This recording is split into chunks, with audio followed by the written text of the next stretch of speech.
BB Tandem. Let's go to JM. Naman. Yes! JM and Fiang. Atake! Atake. Ang question ni Chedi is, how does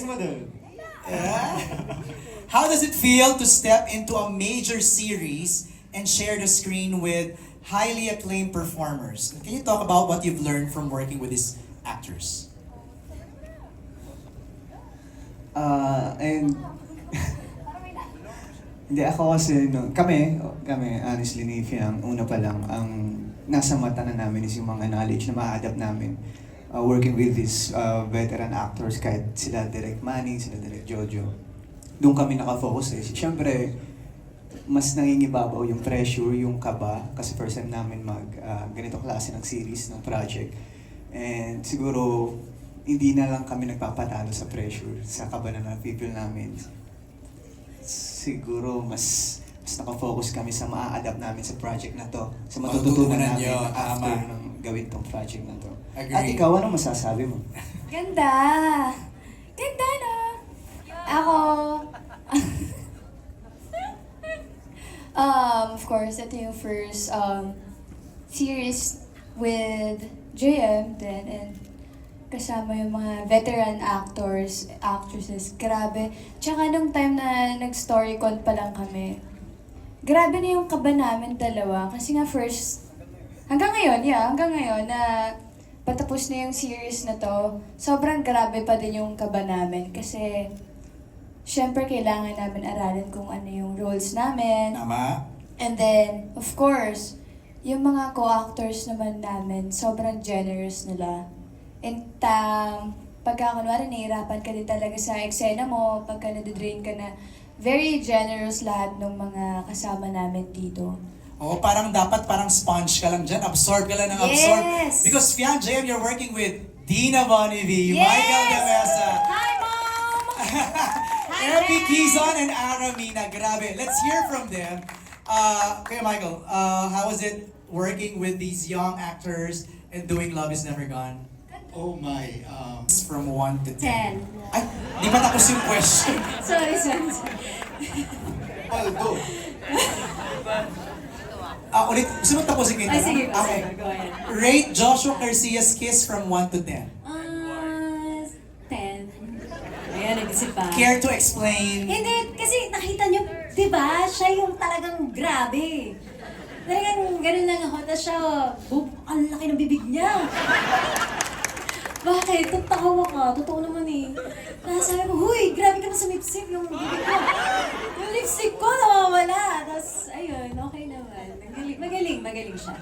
Did you ask for tips from anybody from the set? Direct Manny. Si Ah. Direct Manny po kasi ang nag-direct nun. Okay. Grabe. Dinirect niya pati kung paano yung paghalik, ganyan. Nakikinig kami. You really need that. It's Yes. choreography, di ba? Siguro it's fair lang that we ask Joshua also. Rate Ivana's kiss from 1 to 10. 9. May room for improvement. Ay! Oh, sige. So next, di ba direct may isa pa? Medyo gagged kami dun sa 9, ha? Okay. Kasi hindi ko nabuksan yung bibig ko ng ganun eh. Nagets ko naman. Okay. Okay. Mula kay Jay of Certified Kapamilya, for JM and Fiang, complete the sentence. My love is never gone because...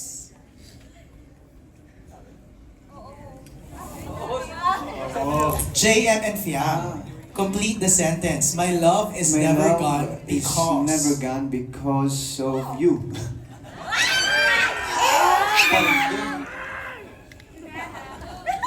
Fiang, ikaw naman. Kaya, Love is never gone because of... Ooh! You!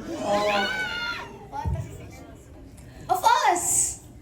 Of us. So when you say us, meaning... Ha? the whole cast. The whole cast. Cast, oo. Kasi love na love namin yung whole cast. Okay, sige na nga, Fiang. For Joshua and Ivana, the teleserye is titled Love is Never Gone. Pero sa iyo ba, ano ang isang bagay or ano-ano ang mga bagay na pwedeng magpasuko sa iyo para maging gone ang love mo sa isang tao? Anong isusubok? No. Suko! Suko. Ano suko? Sorry naman naman na yun. Grabe! Kaya sabi ko, sorry pa ulit yan ang tanong. Okay, the teleserye is entitled Love is Never Gone. Pero sa'yo ba, ano ang isang bagay or ano-ano ang mga bagay na pwedeng magpasuko sa'yo para maging gone ang love mo sa isang tao?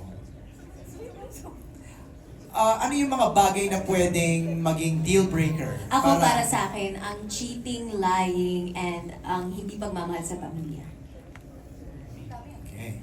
Okay. Yeah. Pasok naman yun kasi sabi ko ano-anong mga bagay. So tatlong na rundown ni Ivana. Ako importante sa akin yung pamilya. Yeah. Yun lang. Okay sa'yo mag-cheat? Wow. Hindi, ano, siyempre, ano? parte na yun. Oh. Pero, number one kasi sa akin yung family. Diba? Alright.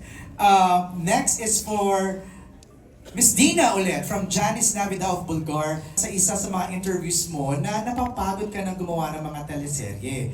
Bakit ka nakumbinsi rito sa Ivana Joshua series? Well, first of all, I really wanted to work with Joshua and I wanted to work with Ivana. I said nga I wanted to meet her. But maganda kasi yung storya eh. Tsaka maganda yung character ni Katarina. Like I said, she's a multifaceted character.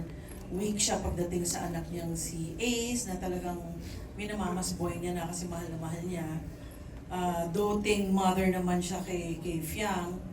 Tapang-tapangan siya kunyari kay Divino, but deep inside niinis siya. Pero ganun pa rin yung parang statement ni Katarina is, che, public property ka. It's not my business to run after public property.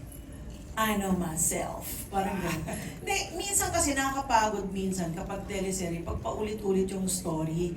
Like sabi ko nga, kadalasan sa mga TV series natin na napapanood, palagi yung issue, nawalan ng anak, na-inlove sila, yung pala magkapatid sila. But it's always may issue nawalan ng anak, nagkapalit yung anak, nawawala yung nanay. Parang napaka-common, parang wala namang ibang kwento. But with this kasi, Love is Never Gone, I love it, di ba, sinabi ko nga dun sa In the Making, this is more Hollywood than Filipino. Kasi there's a lot of action in it. And it's so timely kasi here we deal on the issues of human trafficking, merong smuggling, merong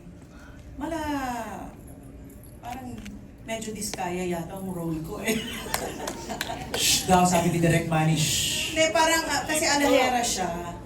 And then, basta parang smuggling ang ginagawa niya. But it's so timely yung mga issues dito. So sabi ko, ito ang dapat napapanood. May action, may sex, may love, may romance, may family. Parang every person can relate. Hindi kayong, hindi naman nawawala yung anak ko, hindi ako makarelate. Ito makakarelate ka. Lahat ng character, merong isang taong makakapulot ng hugot doon na, ako yan. Tama. Ako yan. Ayan, tsaka sa mga lalaking babae. Kami makaka-relate dyan. Yun. Alright, thank you, Miss D. Next question is for Joshua.